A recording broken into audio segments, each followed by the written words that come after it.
It all came crashing down the second she slid behind the wheel of that brand new SUV. Her name was Madison, my girlfriend of 2 years.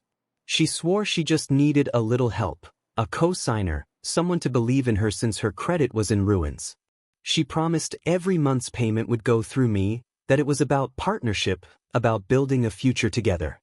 But right there in the dealership parking lot, with the ink still wet on the papers, she looked at me with a smirk and said the words that froze my blood. "Now I don't need you anymore." In that moment, I realized love hadn't blinded me. It had shackled me. My name's Derek Mitchell. I'm 31, a systems analyst living in Indianapolis. I've never been the flashy type. I don't drive a luxury car. I don't splurge on expensive nights out. My pride has always been my reliability, solid credit score, bills paid on time, and a lifestyle that didn't leave me stressed at the end of every month. Stability, to me, wasn't boring. It was freedom. When Madison came into my life, I thought she valued that. She was vibrant, spontaneous, the kind of woman who could light up a room with her laughter. I figured maybe we balanced each other out, her spark and my stability. I thought we were building something real. But it didn't take long before the cracks showed. Madison's finances were a wreck. Overdraft notices piled up, her credit cards maxed out, unpaid bills slipped under the door.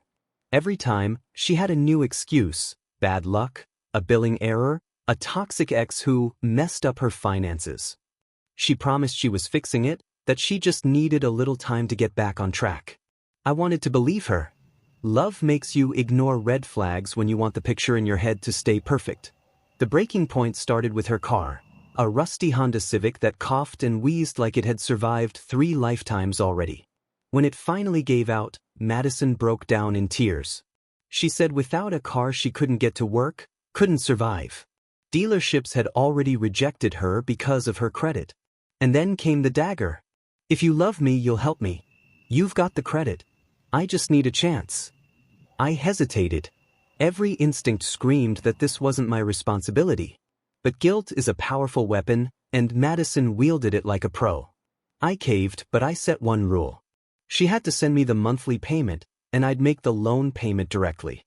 That way, my credit stayed intact. Madison swore on everything that she'd never let me down. She kissed me, told me I was her hero, that I was saving her life. The day we sat at the dealership, she was radiant, laughing, hugging me, thanking me in front of the salesman.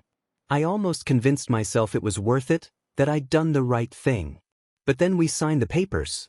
The keys slid into her palm, the SUV gleamed under the lot lights, and in that instant, Madison's entire demeanor changed.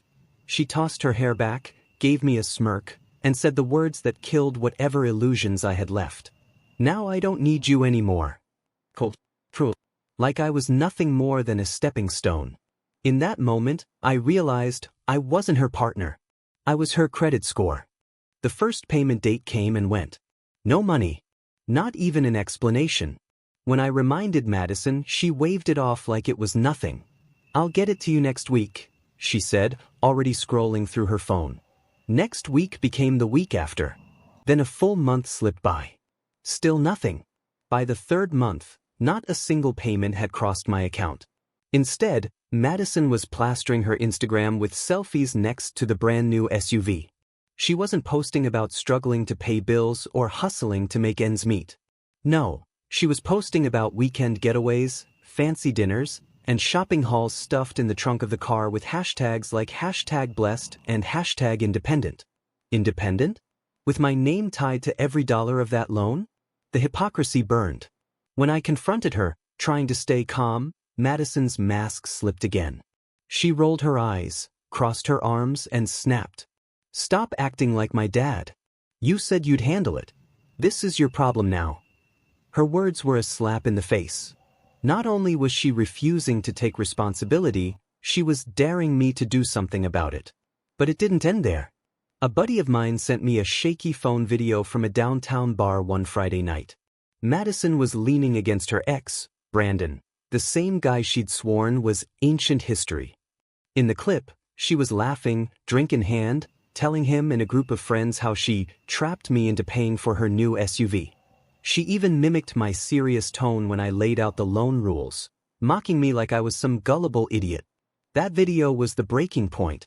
Any lingering illusion of love or loyalty died on the spot. But the betrayal spread further, like poison. Her family stepped in, not to defend me, but to pressure me. Her father called, voice sharp with condescension, ordering me to be a man and keep paying. He didn't mention the lies, the cheating, the manipulation. Just the car. Her mother's voicemail was no better, pleading, guilt-tripping, begging me not to ruin Madison's life. It became crystal clear, none of them cared about me. They only cared about the shiny SUV sitting in Madison's driveway. Then came Madison's threats. She cornered me in our apartment one night and laid it out cold. If I stopped paying, she'd smear me all over social media. She said she'd make me look like an abuser, a controlling psycho who wrecked her finances. She even hinted she might file false complaints at my job to teach me a lesson. That was when something inside me shifted. Fear turned to resolve. She thought I'd stay silent. She thought she had me cornered because my name was on the loan.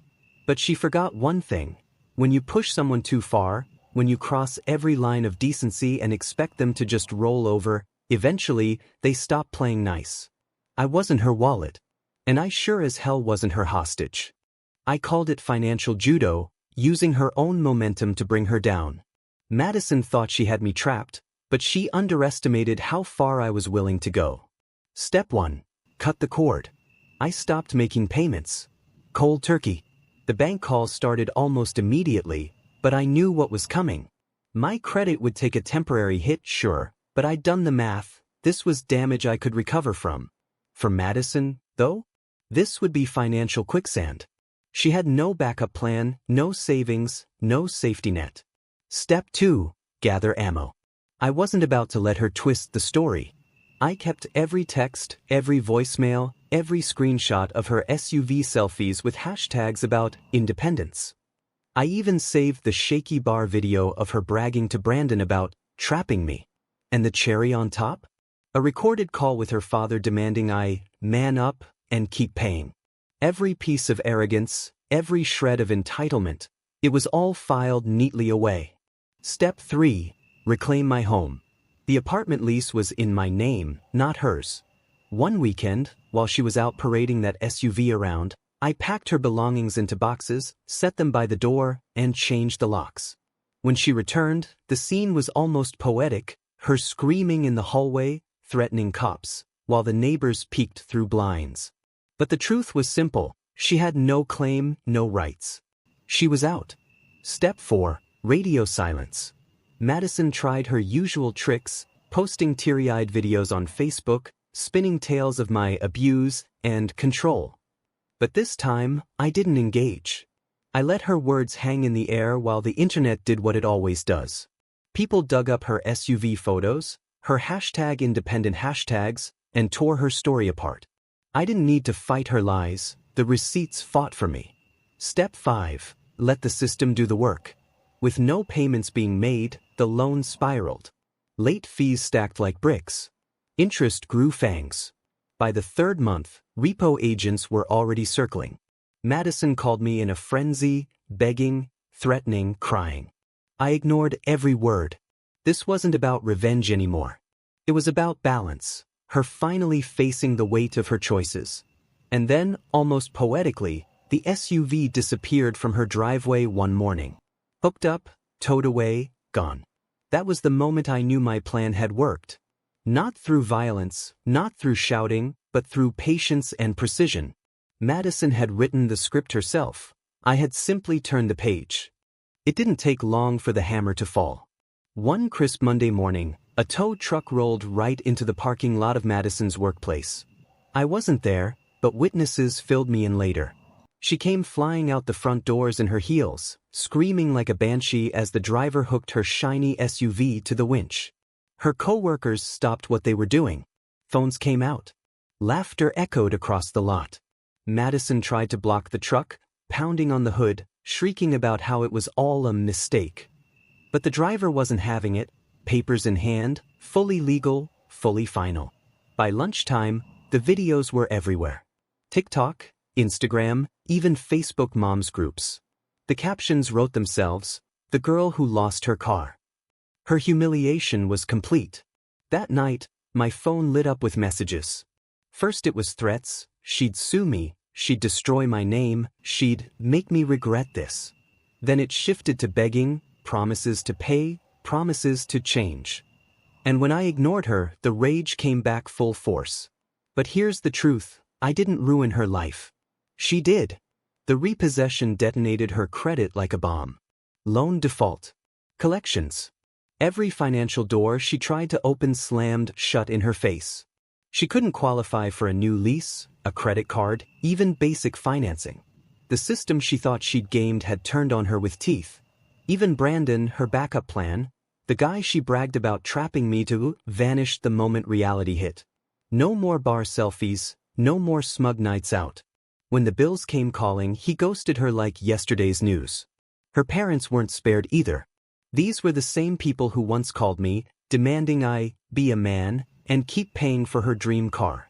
Now they were stuck co-signing her new apartment because she couldn't qualify a loan. And when Madison inevitably missed those payments too, it was their bank accounts that bled. Thousands gone, money they'd never see again. As for me, my credit did take a dent, yes. But I'd planned for it. I tightened my belt, paid down other accounts, and within a year, my score began crawling back up. By year's end, I was approved for a modest condo. I even upgraded my car, on my own terms, with no strings, no parasites attached. But the best consequence wasn't financial. It was psychological. For the first time in years, I slept like a baby. No more walking on eggshells, no more guilt trips, no more fear that love meant debt. The cancer was cut out and I was free. Madison, meanwhile, was reduced to whispers in town, the girl who lost everything. And to me, she was nothing but a closed chapter. Looking back, I realized Madison's betrayal was never just about money, it was about respect. Or rather, the complete absence of it. To her, I wasn't a partner.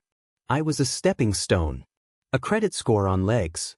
She assumed I'd be too afraid of financial fallout to push back, that I'd keep covering for her recklessness while she strutted around online pretending to be independent. But here's what life taught me: short-term pain is worth long-term freedom. Yes, my credit took a hit. Yes, my name got dragged through her drama. But when the dust settled, I stood taller. Stronger. Smarter. Because in choosing not to play her game, I let her lose on her own. That was the real revenge. I didn't have to scream, I didn't have to smash, I didn't have to make myself look like the villain. All I had to do was step back and let the consequences of her greed close in. She dug the hole. All I did was stop pulling her out. In the end, Madison was left with nothing. No car, no relationship, wrecked credit, and parents who were tired of bailing her out. She became the cautionary tale she once laughed at. I walked away with peace. With a clearer vision of who I am and what I will and won't tolerate in love. I rebuilt my finances, rebuilt my home, and more importantly, rebuilt my boundaries. The biggest lesson? Never ignore red flags just because your heart wants to believe. If someone shows you they're using you, believe them the first time. Don't hand out endless second chances to people who've proven they'll keep taking. Protect your peace, even if it costs you something, because peace, once you find it, is priceless. Madison thought she had the upper hand. She thought manipulation, lies, and entitlement could carry her through. But what she never counted on was that quiet strength beats loud deception every single time. So, no, I didn't just lose a girlfriend. I dodged a financial parasite. I gained freedom, self-respect, and a powerful reminder that love without respect isn't love at all. And the next time someone tries to use me as their safety net, they'll find nothing but empty air.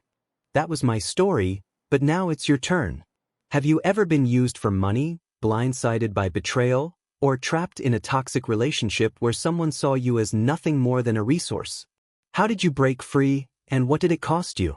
Share your story in the comments. I read every single one. And if you love raw, unfiltered stories of cheating, betrayal, and ultimate revenge, hit like, subscribe, and tap the bell so you never miss the next chapter.